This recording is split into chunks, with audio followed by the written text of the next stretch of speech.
आकाशवाणी पुणे. माधवी कुलकर्णी प्रादेशिक बातम्या देत आहे. आधी एक विनंती. 18 वर्षांवरील सर्वांसाठी कोरोना प्रतिबंधक लसीकरण मोहीम सुरू आहे. सर्वांनी लसीकरण करून घ्या, पण नंतरही काळजी घ्या. मुखपट्टी वापरा, सुरक्षित अंतर राखा, हात, चेहरा वारंवार स्वच्छ धुवा. विनाकारण घराबाहेर पडून गावात गर्दी करू नका. कोविड-19 बद्दल काही प्रश्न असतील तर 011-23-978-046 आणि 1075 या राष्ट्रीय तसंच 020-26-127-394 या महाराष्ट्रासाठीच्या हेल्पलाईन क्रमांकांवर संपर्क साधा. ठळक बातम्या. टोकियो पॅरालिम्पिक्समध्ये भारतीय खेळाडूंची ऐतिहासिक सुवर्ण कामगिरी. सातबारा उतारा थेट खातेदाराच्या हातात देण्याचा महसूल विभागाचा निर्णय. राज्यातली मंदिरं खुली करण्याच्या मागणीसाठी भाजपाचं ठिकठिकाणी आंदोलन. कोरोना नियमांचं पालन करत कृष्णाष्टमी सर्वत्र उत्साहात साजरी. आणि जागतिक कीर्तीचे शिल्पकार भाऊ साठे यांचं निधन. आता सविस्तर बातम्या. टोकियो पॅरालिम्पिक्समध्ये भारतीय खेळाडूंनी काल 2 सुवर्ण पदकांसह 5 पदकांची कमाई केली.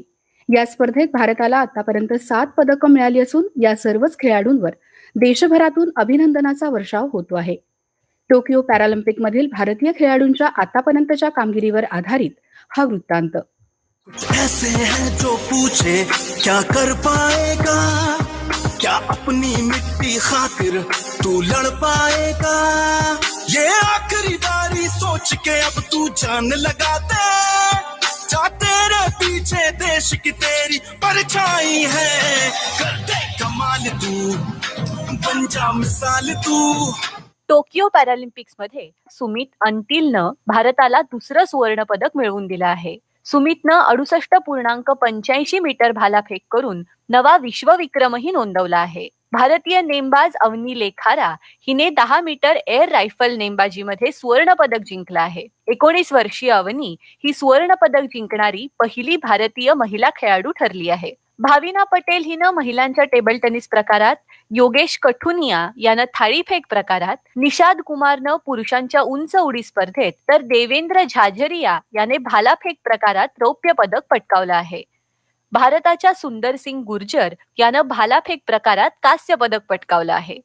राष्ट्रपती रामनाथ कोविंद, उपराष्ट्रपती एम व्यंकय्या नायडू, पंतप्रधान नरेंद्र मोदी, केंद्रीय क्रीडा मंत्री अनुराग सिंग ठाकूर आणि भारतीय पॅरालिम्पिक समितीच्या अध्यक्ष दीपा मलिक यांनीही सर्व खेळाडूंचं अभिनंदन केलं आहे. पंतप्रधानांनी सुमित अंतिल याच्याशी दूरध्वनीद्वारे संवाद साधून त्याचं अभिनंदन केलं. संपूर्ण देशाला तुझा अभिमान आहे, तुझी कामगिरी भावी पिढीसाठी प्रेरणादायक ठरेल अशा शब्दात पंतप्रधानांनी सुमितच्या पाठीवर कौतुकाची थाप दिली. नुकत्याच झालेल्या ऑलिम्पिक स्पर्धांमधील भारतीय खेळाडूंची चमकदार कामगिरी आणि राष्ट्रीय क्रीडा दिनाच्या पार्श्वभूमीवर आपल्या पॅरा ॲथलीट्सनी मिळवलेल्या या यशामुळे देशाच्या क्रीडा क्षेत्रात चैतन्याचं वातावरण आहे. आकाशवाणी बातम्यांसाठी अंकिता आपटे, पुणे.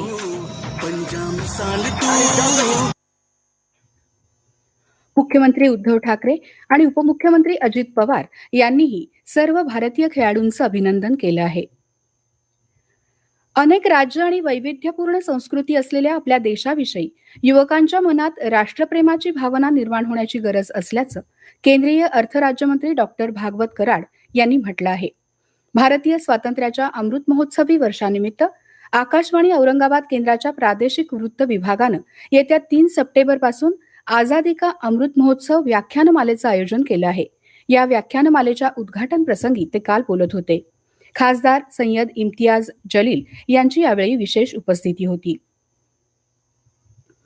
महसूल विभागानं नागरिकांना संगणकीकृत सातबारा नव्या स्वरूपात उपलब्ध करून दिला असून आता 2 ऑक्टोबर म्हणजेच गांधी जयंतीपासून हा सातबारा थेट खातेदाराला देण्यात येणार आहे. राज्याचे महसूल मंत्री बाळासाहेब थोरात यांनी काल श्रीरामपूरमध्ये ही घोषणा केली. राज्याच्या महसूल विभागानं ई पीक पाहणी, संगणकीकृत सातबारा, ऑनलाईन फेरफार, जलद गतीनं जमिनींची मोजणी, सामूहिक गावठाण मोजणी असे उपक्रम हाती घेतले आहेत.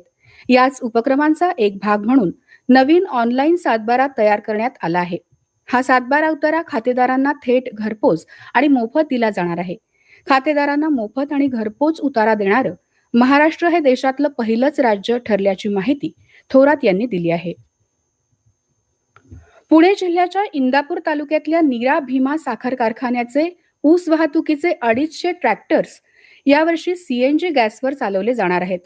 त्यासाठी कारखान्यावरच सीएनजी गॅस निर्मितीचा प्रकल्प उभारला जाणार असून राज्यातल्या साखर उद्योगाच्या दृष्टीनं हे क्रांतिकारी पाऊल ठरणार असल्याचं कारखान्याचे अध्यक्ष माजी मंत्री हर्षवर्धन पाटील यांनी काल पत्रकार परिषदेत बोलताना सांगितलं.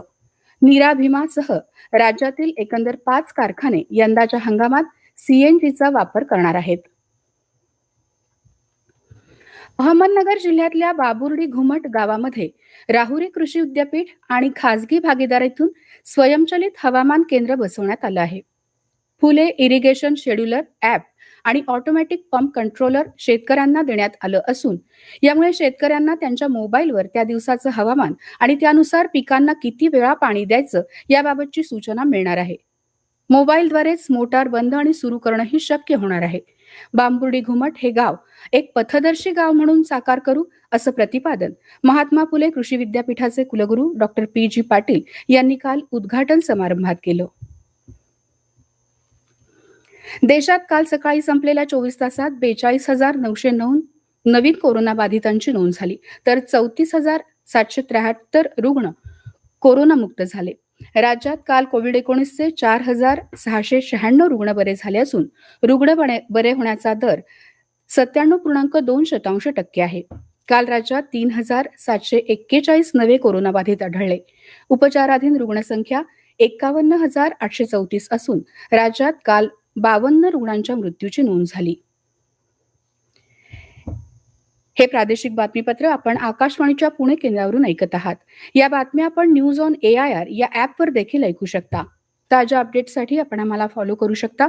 आमचं Facebook page All India Radio News Pune, Twitter handle @AIR News Pune आणि Marathi News Pune All India Radio या आमच्या YouTube चॅनलवर. कोरोना निर्बंधांमुळे बंद असलेली राज्यातली मंदिरं दर्शनासाठी खुली करण्याच्या मागणीसाठी भाजपाच्या वतीनं काल राज्यात ठिकठिकाणी आंदोलन करण्यात आलं.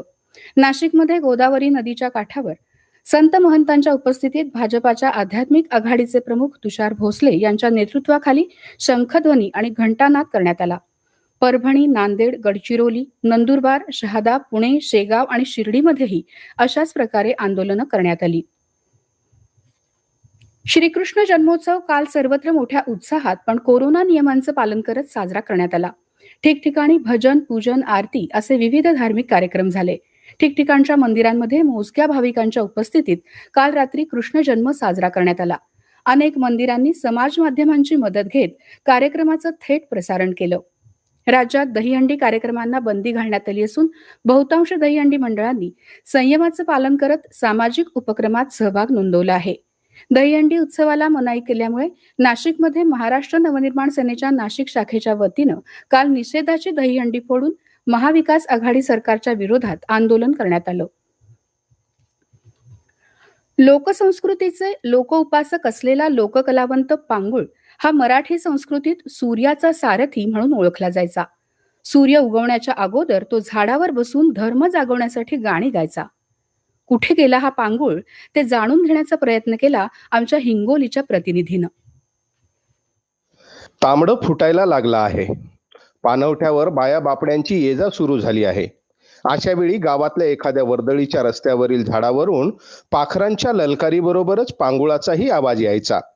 गोड आवाजात गाणी गात धर्म जागवायचा. झाडाखालच्या पटकुरावर जमेल ती भिक्षा घेऊन सूर्य उगवताच निघून जायचा. आता मात्र तो भर दुपारी भिक्षा मागू लागला आहे. शंकर नारायण खोकले हा पांगुळ हिंगोली जिल्ह्यात आणि हादगाव तालुक्यात सर्वत्र फिरून भिक्षा मागतो.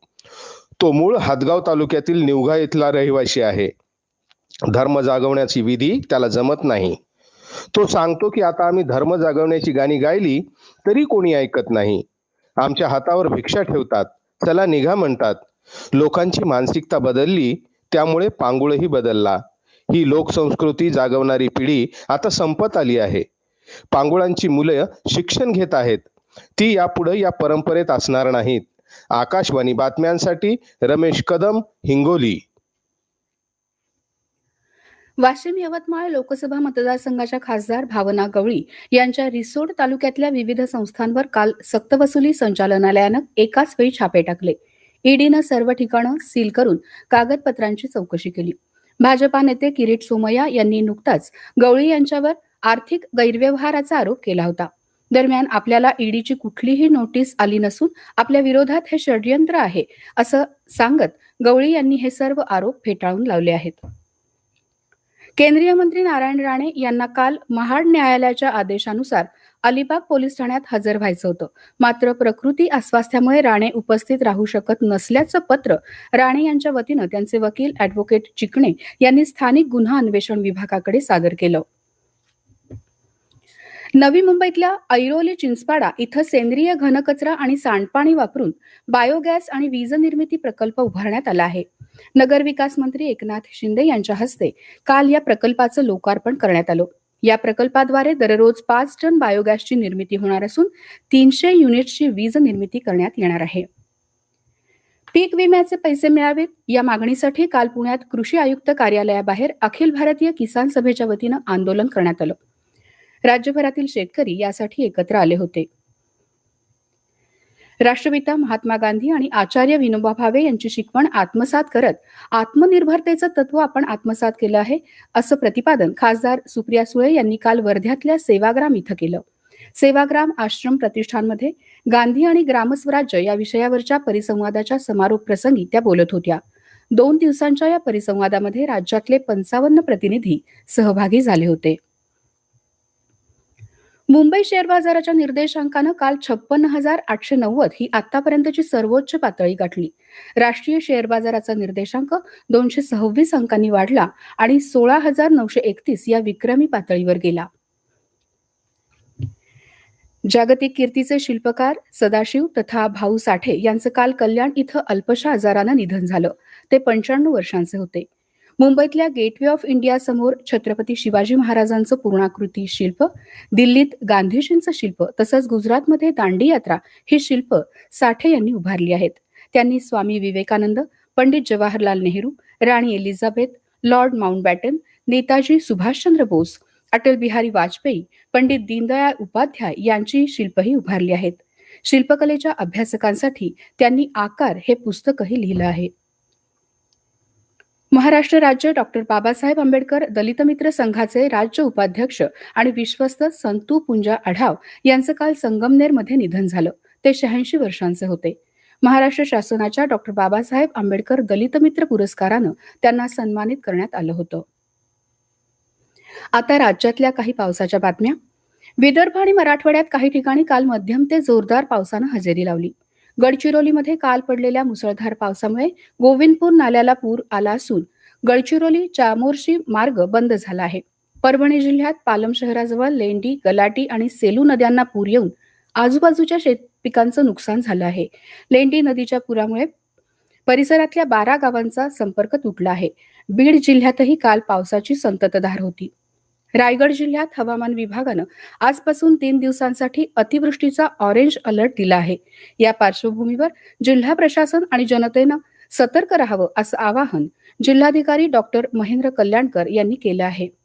येत्या 24 तासात कोकण, मध्य महाराष्ट्र, मराठवाडा आणि विदर्भात तुरळक ठिकाणी मुसळधार पावसाचा अंदाज हवामान विभागानं वर्तवला आहे. शेवटी पुन्हा ठळक बातम्या. टोकियो पॅरालिम्पिक्समध्ये भारतीय खेळाडूंची ऐतिहासिक सुवर्ण कामगिरी. सातबारा उतारा थेट खातेदाराच्या हातात देण्याचा महसूल विभागाचा निर्णय. राज्यातली मंदिरं खुली करण्याच्या मागणीसाठी भाजपाचं ठिकठिकाणी आंदोलन. कोरोना नियमांचं पालन करत कृष्णाष्टमी सर्वत्र उत्साहात साजरी. आणि जागतिक कीर्तीचे शिल्पकार भाऊ साठे यांचं निधन. आकाशवाणी पुणे केंद्रावरचं प्रादेशिक बातमीपत्र संपलं. नमस्कार.